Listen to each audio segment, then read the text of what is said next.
Друзья, приветствую вас! Обзор выходного дня. Давайте рассмотрим, что произошло с изменениями SOT SFTC, ключевыми характеристиками на финансовых, на фондовых рынках.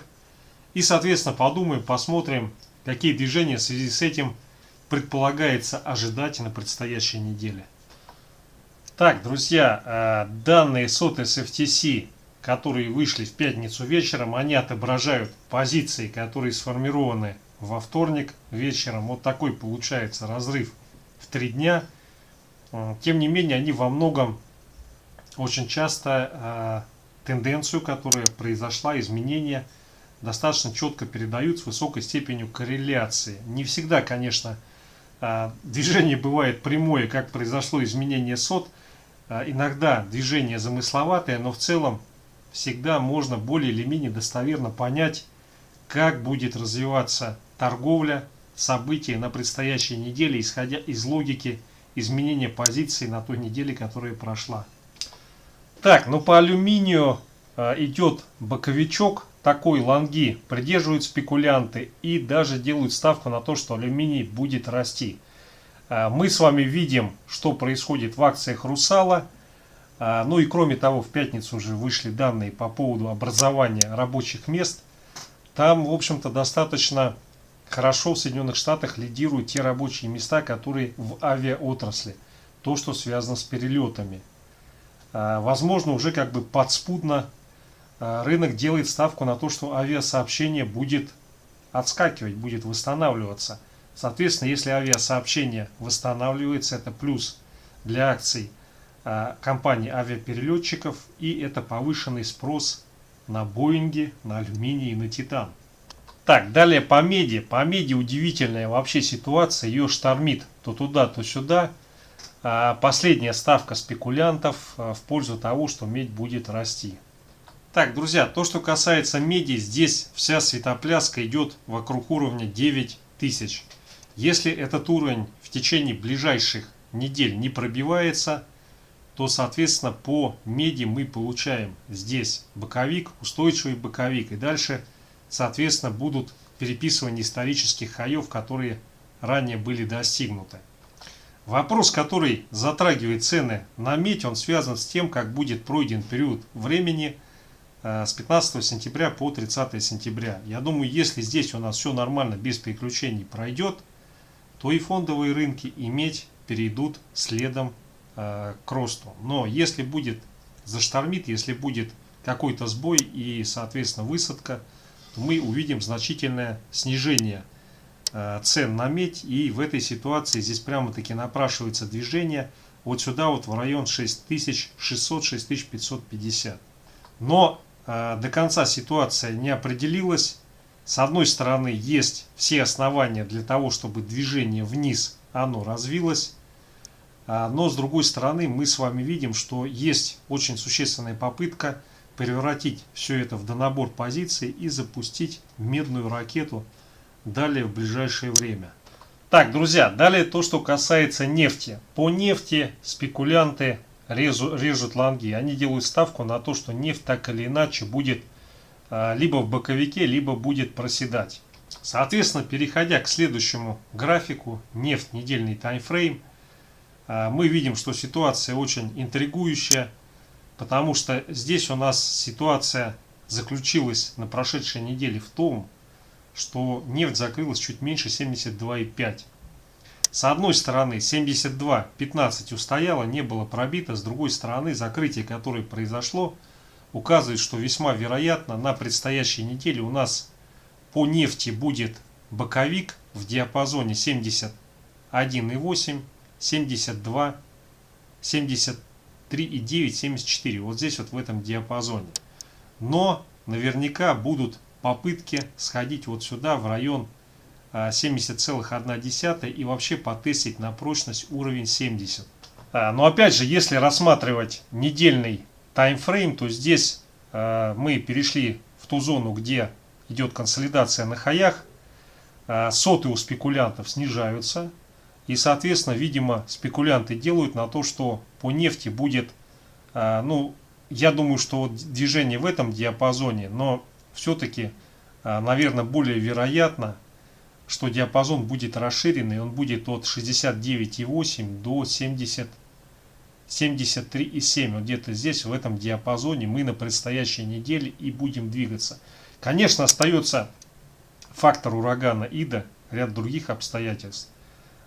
Вроде бы коронавирус, новая вот эта самая волна, она начала стихать. Касательно урагана, там оказалось, он сложное влияние оказывает. С одной стороны, он тормозит добычу, с другой стороны, он остановил инфраструктуру переработки нефти, которая находится на побережье. И таким образом получилась ситуация, что с одной стороны нефть не добывается, с другой стороны общая переработка нефти упала. То есть вообще как бы здесь глобально должно быть влияние, что если происходит ураган, то соответственно есть дефицит нефти в Соединенных Штатах. На практике в моменте все оказалось сложнее, но в целом психологический эффект на общемировой рынок нефти, наличие этого урагана должно как минимум поддерживать цены на нефть. Итак, на предстоящей неделе, я думаю, по нефти мы получим боковичок. Ну, собственно говоря, вот эту неделю, которая прошла, мы в боковике-то и находились. Так, друзья, далее то, что касается золота. Вот по золоту ситуация очень интересная. Она заключается в том, что вообще чаще всего вот перед этим праздником, День труда, по золоту происходил коррекционный откат. Но в этот раз мы такого не получили. Вышли данные по рынку труда, которые указали на то, что ФРС не будет в обозримом будущем, скорее всего, притормаживать печатный станок. Соответственно, золото обрадовалось и улетело в космос. Здесь хочу обратить внимание, что понедельник у нас выходной в Соединенных Штатах, День труда. Далее посмотрим, как будет открытие ключевых площадок в Америке. Ну, скорее всего, все-таки по золоту в понедельник будет вялая динамика. Но здесь, конечно же, тон будет задавать еще и Китай, который отторгуется с утра в понедельник. И, соответственно, далее предстоящая неделя, она дает достаточно широкие возможности для золота. Потому как печатный станок, если он крутится, то для золота это очень хорошее подспорье. Итак, я считаю, что на предстоящей неделе, если мы по золоту не будем пробивать 1814, то, соответственно, есть все основания для того, чтобы рост по золоту продолжился. И следующая цель, она уже находится где-то в районе 1864. Так, друзья, далее NASDAQ. По NASDAQ ситуация не изменилась.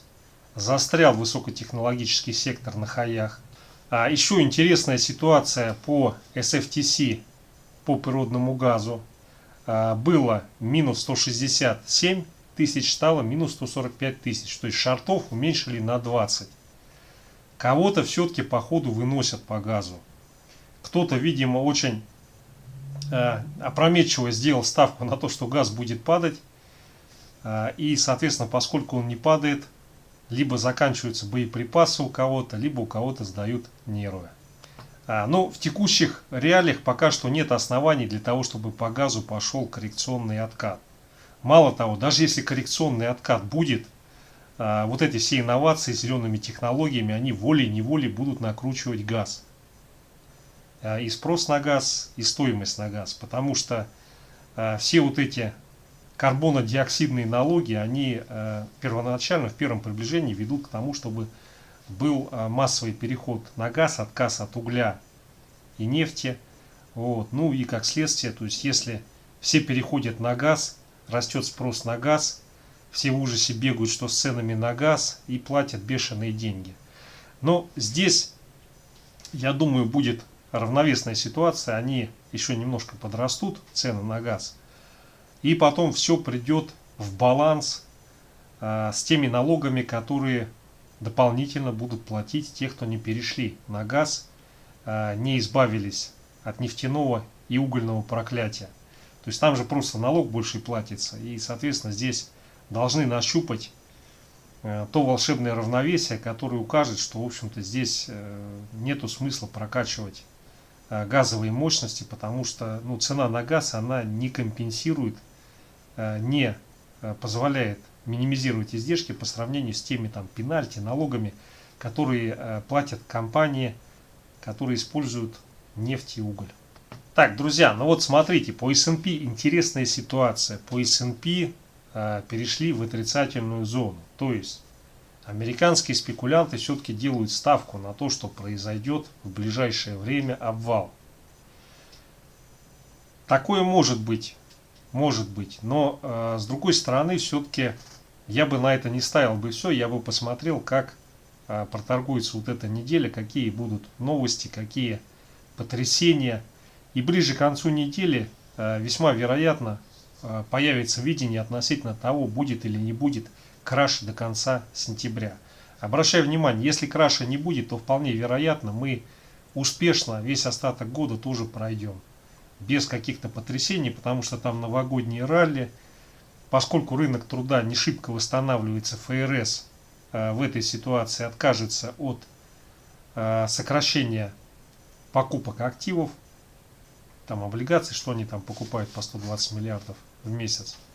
Помимо всего прочего, в последнее время появилась надежда на то, что будет откат по Балтик Драю. Это означает, что немножко начнут спускаться издержки на транспортировку. Соответственно, это уменьшит давление на инфляцию издержек, на экономический рост.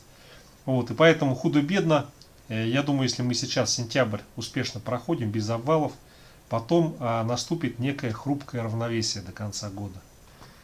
Так, друзья, далее серебро. По серебру тоже ставка на рост. Серебро и золото будут идти рука об руку. Несмотря на статистику по сентябрю, здесь получается, что весьма положительно и по золоту, и по серебру. Сейчас будут развиваться движения.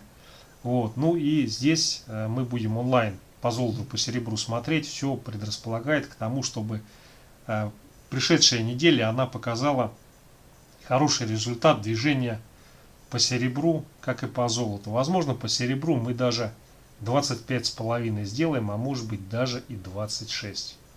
Так, друзья, вот что-то канадский доллар меня беспокоит, по нему почему-то наоткрывали шортов, хотя ему, в общем-то, положено либо в боковичке находиться, либо расти. Так, японская иена, здесь шорты немножко подрезали, но все идет в пределах боковика, а вот с рублем ситуация просто фантастическая. Делают ставку на то, что продолжится приток в рублевые активы. Как видите, 13 тысяч лонгов было открыто спекулянтами, сейчас почти 22 тысячи. То есть делают ставку на то, что рублевые активы будут расти, будут покупать рубли и инвестировать в российскую экономику. Но здесь надо помнить, что следующая неделя, там есть определенные риски. Но опять же, судя по динамике тому, что происходит на российском фондовом рынке, то, что происходит с рублем, как американские спекулянты свято в него верят, здесь пока не проглядывается никаких трэшевых ситуаций для рубля. Ну, там 19 сентября выборы. Вот, соответственно, здесь все данные, которые поступают, указывают на то, что никаких потрясений не произойдет. Даже скажу больше. Та вера в рубль, которую проявляют американские спекулянты, она волей-неволей заставляет задуматься, что, может быть, и вообще обвала в сентябре не будет и на мировых площадках. Потому что если уж даже покупают рубль, ну не знаю, мне кажется, может быть, не все так плохо вообще в мире. Так, ну и евро. По евро идет отток. Спекулянты делают ставку на то, что евро не будет расти против доллара. Момент очень интересный, но он требует отдельного и очень детального рассмотрения. Так, друзья, давайте теперь рассмотрим ситуацию на срочном рынке. Обращаю внимание, что соты они работают в течение недели, соты с FTC. Соответственно, позиции на срочном рынке они работают в течение либо половины дня, то есть утра понедельника, либо в течение дня. Понедельник у нас будет день такой особенный, штаты отдыхают, активность будет поменьше, чем обычно. Ну и здесь, судя по изменению позиции РТС, здесь у нас предполагается будет боковик. Ну и по логике вещей нужен какой-то хотя бы небольшой коррекционный откат. Так, далее Сбербанк. Но здесь юрики делают ставку на то, что Сбер все-таки просядет. И мы увидим по нему движение вниз. ВТБ. Здесь ставка на боковик. и даже в большей степени, наверное, на рост. С учетом того, что ВТБ, ну он, скажем так, слишком уже какое-то время, для текущих реалий это длительное время, он болтается в диапазоне 5,2 копейки, то, соответственно, пришло время ему, наверное, ну, либо в понедельник, либо во вторник попытаться 5,5 копеек отработать за акцию. Газпром, хорошо, он вырос, ставка здесь на коррекционный откат со стороны юридических лиц по фьючерсу.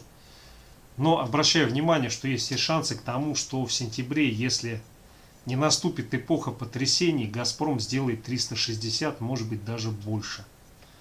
Здесь у него абсолютно четкое трендовое движение, есть цель, которая будет отработана.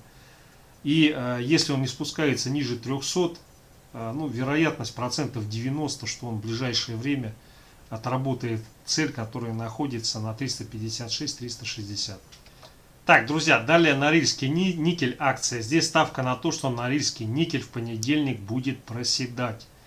Но смотрите, здесь, конечно, у него в силу развившегося движения какой-то коррекционный откат. Ну, вполне логично, что должен произойти, но на самом деле Норильский никель его пока что не разгоняли.